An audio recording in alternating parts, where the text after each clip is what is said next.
Welcome to Raw Mind Sports, where we dig into the minds of athletes and sports fanatics. I'm your host, Ryan Primetime Jones. If you have a love and passion for sports, then this is the show for you. We're out here having fun in the sun. We got a special guest today, Stephan Virgil. Stephan Virgil was a phenomenal athlete at Rocky Mount Senior High and was a very dominant corner at Virginia Tech. I'm here to kind of get his intake and his mind on how he feels about the game. I also talk about his organization's program called Vlite. But first, let's start talking about the high school career. I mean, give me some of your achievements, what you did when you were at Rocky Mount Senior High. Well, the first achievement at Rocky Mount Senior High was, being the first freshman in the Wild to start varsity on the varsity level. Right. Just coming in from middle school, hot out of middle school, I was ahead of my time, not just to, pat on my back or pull my own coattail, toot my own horn, and like that. But right. I trained with guys that was older than me, like the Mike Masons, Ronnie Davises, and all that. We grew up in the same neighborhood, played city league, rate league together. So my mindset was a little different from the guys that was my age and on that level at that time. So that was my first achievement. But after that, man, the sky was the limit. And I just kept balling. Eventually got a full scholarship to go to Virginia Tech. Was able to be a North Carolina, South Carolina Shriner. Go to the Nike Camp Elite Invitational. I did a lot of things, man.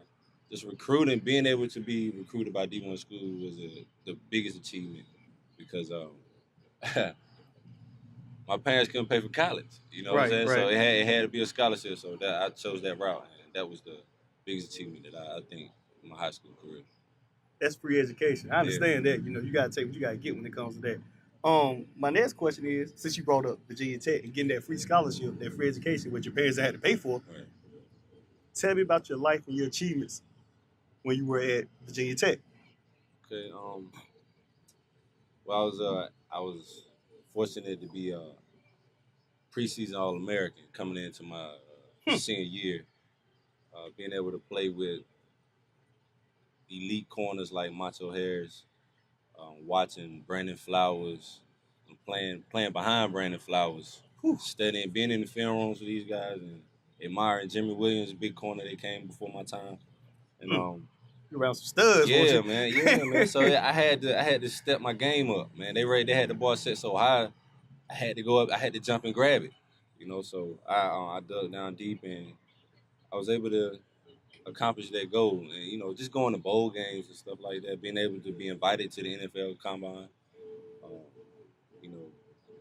just that whole experience, man. College experience was just a great experience, man. Everything, every day was an achievement for me, every day. And you also, from what I'm understanding, is that you played with Cam Chancellor as well. Yeah. Tell me about what you learned from Cam, and how was it like playing against Cam, since we just found out the bad news that he's retiring. So give me your mind on him. Yeah, man, Cam's a great dude, man. We came in together. Actually, I came in a semester before him. I came in January. Actually, came in late in January. He came in that summer. And we began to vibe, man. Once we found out our birthday was on the same day. Yeah. I mean, it was over since then. We've been tight since that day. But playing with Cam, man, it was great, man. It's almost like having two U's back there. When you got somebody, when you're on the same level and you're in tune with that player, that guy, and you can have his back and he got yours, that all I gotta do is give you a thumbs up or a clap at you, get your attention, and I know you got my back. You know what I mean? It was just great, man. We get in the film room, man. We just go to war. We go to war in the film room. When we get on the film, you don't even know, like, you can't even tell we silent killers out there until we hit you. You know what I'm saying? Until we hit you. It used to be when we warm up in practice, when nobody want to warm up with Cam. I got you, dog. You know what I'm saying? You warmed up with him. Yeah, you went one-on-one with the great. Yeah, I go one-on-one with you in warm-ups, though. Right. Hey, take it easy, though. You can go hard, but take it a little easy. Take it easy. You know what I'm saying? So, it was great, man. I mean, he's a great guy, man. It's, when that time comes to retire, man, it's just time. It's that time. And right. All that pounding, man, you take on your body by playing this game, man, that we love, it wears on you in different ways. And sometimes you gotta make the best decision for you, your future, and your family. Right. You know, and I think that's what he did. And I know you were talking about the film room right then. It's completely different from high school to the film room. Oh, I'm yeah. pretty sure you had to study your Yeah. individual position a lot. Man, they broke me down so deep, man. I had to learn how to watch film all over again. See, because when in high school, coaches really, we watch film maybe 30 minutes Mhm. on a team. Right. The rest of it just on cards. We looking at cards, we line up formations. And when you get to college, they breaking film down like we'll watch one play 50 times within 3 minutes. Mm. And you got to break it down in that time frame. That's how it is. You know, so it took me, I'm going to tell you the truth, honest God, it took me 2 years to break it down. My freshman and sophomore year to break it down before I could get on the field. When I got the film, that's when I could get it. I could transfer it over to the field. It took me 2 years. Wow. Yeah. Interesting. You had a phenomenal college career. Yeah, Let's talk about your program on Vlite. Is that correct? Vlite. Vlite. Yeah, Sorry, man. people. Vlite. Yeah, it's Vlite, man, because, you know, I wanted to be, in my mind, I was elite. You know, even though coming out of high school, I was a 3-star. In my mind, you couldn't tell me I wasn't elite. Right. You know, when I went up against Julio Jones, you couldn't tell me I wasn't elite. He didn't score. He can catch the ball, but he didn't score. You know, so the dog came out of you. Yeah. So that's where I wanted to change it a little bit. Nah, you know, elite. I'm elite, but I'm Virgil. You know what I'm saying? My daddy always said, "But you a Virgil, boy." You know, that's who gave me that dog. You a Virgil, boy. So Yeah. elite, okay. Put the V in front of it. It's V-Elite because that's me. That's mine. And I'm gonna get these kids to where they're thinking like how I learned how to think in college, and with my father starting me off at a young age. You know, I wanted to give that back to the community and to the kids. So that's why I named it V-League. What are your goals for the parents and also for the kids? What will make you proud, or what will make you feel complete once the kids come out of the V-League program? To come out of the V-League program, man, at this stage right now, man, just to get an education, really. It's an opportunity to go to college. If it's football, if it's basketball, if it's soccer, whatever. If it's journalism, if it's photography, whatever it is.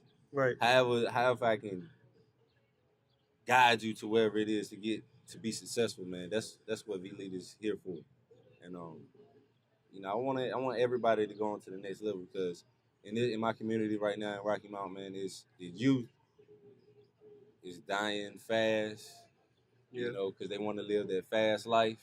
They want to live that street life. Right. Somebody got to come back and give them some hope that college is some good in going to college. It is some good when you leave Rocky Mount, man. I saw the world. As soon as I left Rocky Mount, I started traveling the country. Yeah. You know, I started traveling the country. It's a bigger world than just... Right. I would be in Florida twice. I knew I was going to Florida twice a year. Every year in college. You know, just playing football. I knew I was going to Miami. Right. Or I was going to Tallahassee. I knew I was going one of the places. I knew I was going to Atlanta. Okay? I knew that. I knew I was going to Boston. I knew where I was going. Nebraska.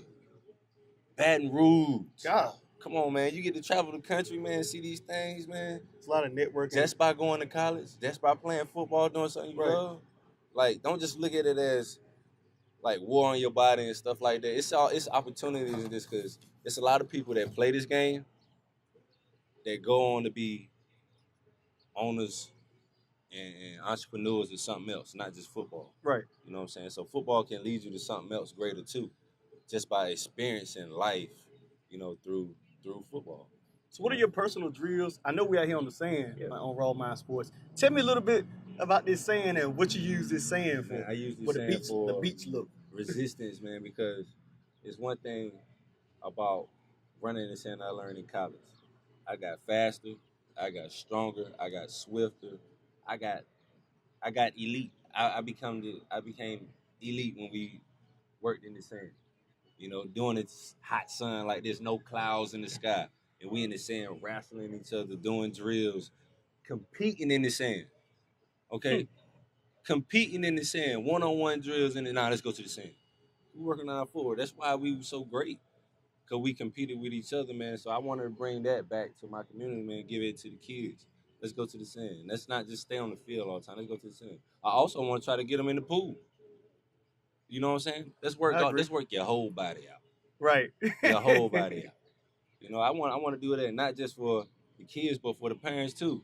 Because you know why? We all parent. What we do now? We got kids. What we do now? We Right. sit back. We like to drink a beer at a time or two. Yeah, We don't like. We like to be lazy. Yeah. And what happens when you get lazy? You get done lap.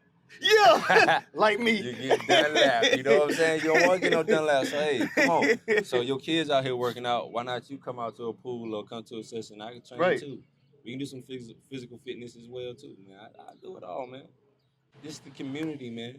I'm for the community, man. For like I told you earlier, man. To raise the kids, it takes a village. Right, it does. You got to bring the village back. You got to bring the village back because simple fact that some of the villages getting taken away. People keep misconcepting. There's a lot of guys who did bad in the streets who have changed their lives and try to be a positive figure in the community now. If you can serve a forgiving God, why can't you forgive? That's right. And I always think that like people, God is always made of second and third chances. Right. But I mean, you know, that's how people may think, but not think, but that's the truth. So that's why I go with. A lot of people preach it, but they don't live it. You know what I'm saying? Right. I'm living it right now. Yeah, you're a living vessel. God put that in you. That's your gift. Yeah. So what's your mind on future superstars? Like, what would you tell future superstars or rising superstars coming from high school? Who has a chance to be able to play on that big level one day? What would be your advice? Man, keep working. Stay humble. Don't get caught up in the big lights, the flashy cars, the jewelry, and all that, man. Stay humble. Be you. You know, man. The root and beautiful is be you to me. You know, be you. Be who God made you to be. And he'll bless you 10 times more, you know what I'm saying? You'll be able to count those blessings, you know what I'm saying? Can't count those blessings. Right. You know, man, always work. Because there's somebody out there trying to outwork.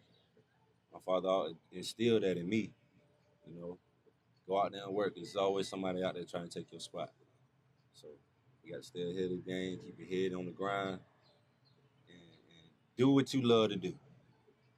Everybody not going to like it. Yeah. So what? Yeah, right. So what? I don't care if you like it or not. It's for me. What's for me is for me. That's right. Go do what's for you. Be you. That's what I give to the future superstars right there. So tell me about your upbringing, like what you done, your childhood, before you became the person you are, and how you prepared yourself mentally and physically to endure the things at a young age to make you the man that you are today.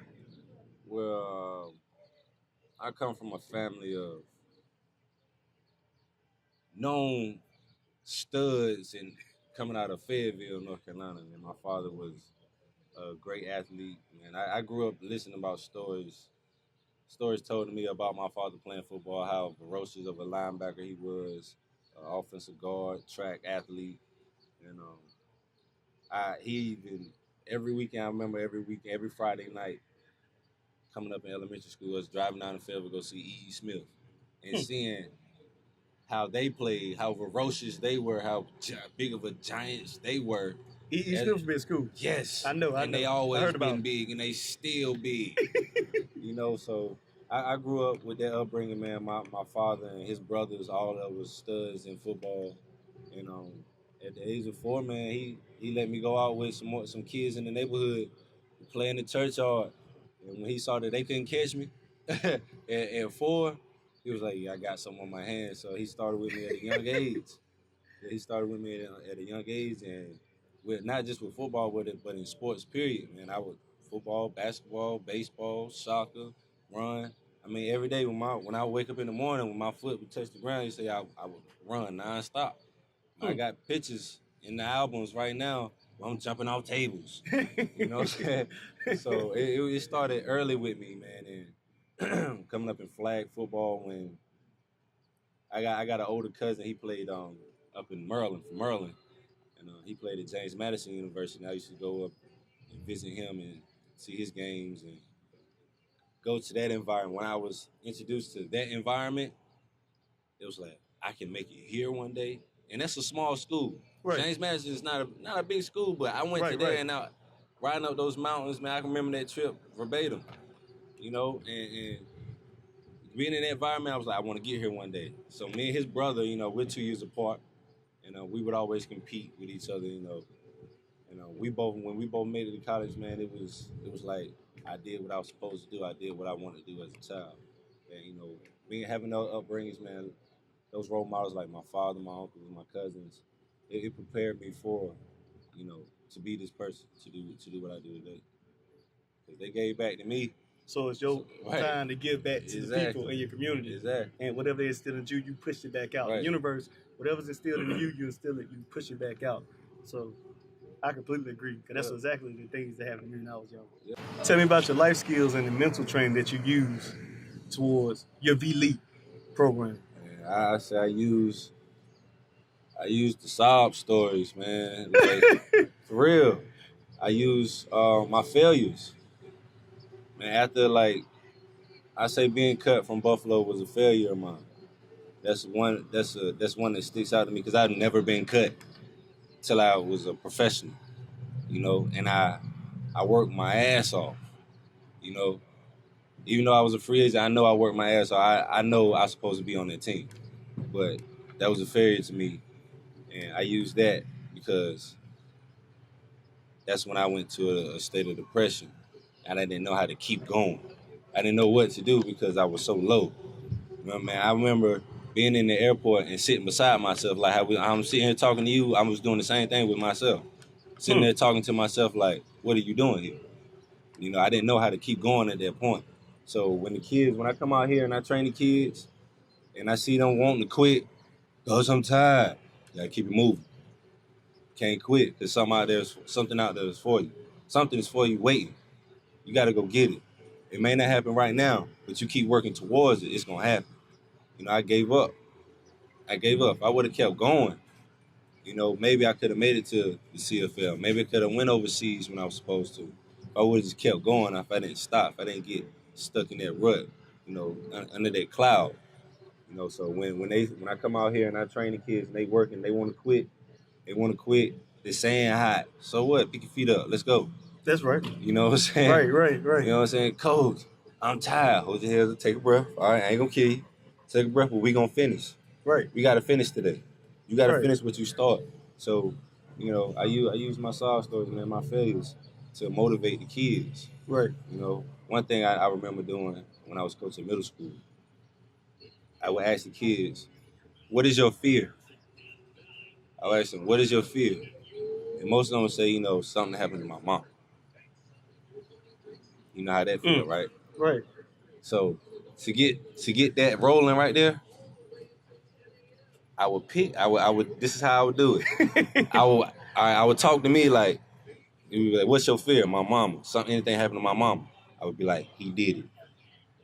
You know what I'm saying? He did That's it. the best way to get on So somebody's the skin. only way to get to your mama is to go through him. He get it. He did it. He got her. What you gonna do? Well, I remember for like it was yesterday, tears start rolling down his eyes. Both of them. Both of them. Head up, prep them. Head up, see what you hit. Wow! Met in the mist, just like this. You saw, you can see the dog come out. You can see it come out on. Man, after that, since that day, I got one of those boys is at Carolina right now. You know what I'm saying? I don't know what the other one's doing. I think I know he graduated high school, but he's going to college somewhere. You know what I'm saying? That right there motivate him that much to go that far. You know, so that's why I do this, man. That's what I do it for. That right there. Just get a little push. Spark, get them that little spark, bing, just to go. You let them know where you failed at or your trials and tribulations, so they won't take the same path, which is great. That's the best teacher, is a person who's been through that experience to see what happened for their own self, to not let that happen to others. Right. All right, you've recently just talked about your failures. Are failures a great thing to have to keep you upbeat and to help others? Or what do you take from your failures? I look at failures as it's always a positive phase, but how do you feel? I feel that way too, you know. It's always a positive will come out of a failure. They are important. Nobody wants a failure. Right. You don't want a failure, but they make you stronger. They put that, it's like jumping back into the fire and becoming stronger. So when you come out of there, you're that much stronger once you learn from your mistakes that you made.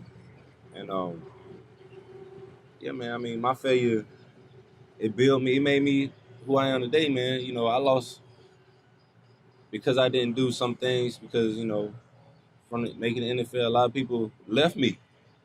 You know what I'm saying? Right. And I felt like because of my failure, these people left. Like, why? So you got to move on. Got to keep moving. There you go again. Right. There you go again. You got to keep moving. So what? People gonna leave. Right. Just keep it moving. All right. So from that, learning from my failures, it made me that much smarter too because I started to do things I wouldn't do. I started to be around people that I wasn't around. Bettering myself. You know what I'm saying? So I can enhance my mind, enhance my body, my spirit. So failures, it's always a positive that will come out of failure. Because I always say, look at the positives that can come out of it. Right. All right, make this negative a positive. How can you make this negative a positive? That's why I tell the kids too. You made a mistake, move on. But how can you make it a positive? What can you do to correct it? All right. Absolutely, I agree. In my conclusion on Raw My Sports, this individual interview with Stephan Virgil, he's what God created him to do. He's the blessing. He has his gift. He knows his gift. He knows what it takes to manifest gifts in others. And you need more people like that. And at the end of the day, he's a guy that doesn't judge. He's a no judgment person. Whatever you do, doesn't matter. It's about what you're doing now. In life, you got to understand. It's about now. It's not about the past. It's not even about the future right now.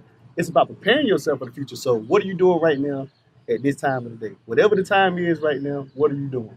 That's what matters the most. And that's how you're going to get better. You always got to find a way to propel yourself and make yourself better at whatever you do in your craft. Whether it's singing, dancing, football, basketball, whatever it is, you got to prepare yourself for your craft.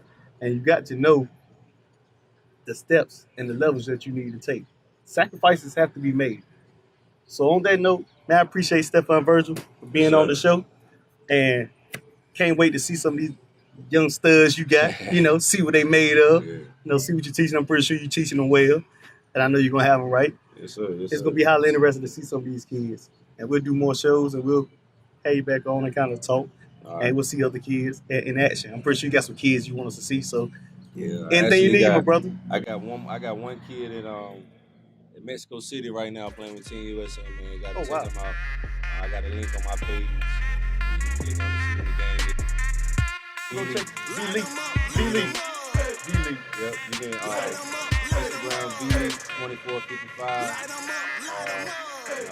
On Facebook, Vlite and get to it through my page. Stephan Virgil, hit me up anytime. You can DM me or whatever. I answer. I get to you. I promise I will. That's it for today, people. You have a nice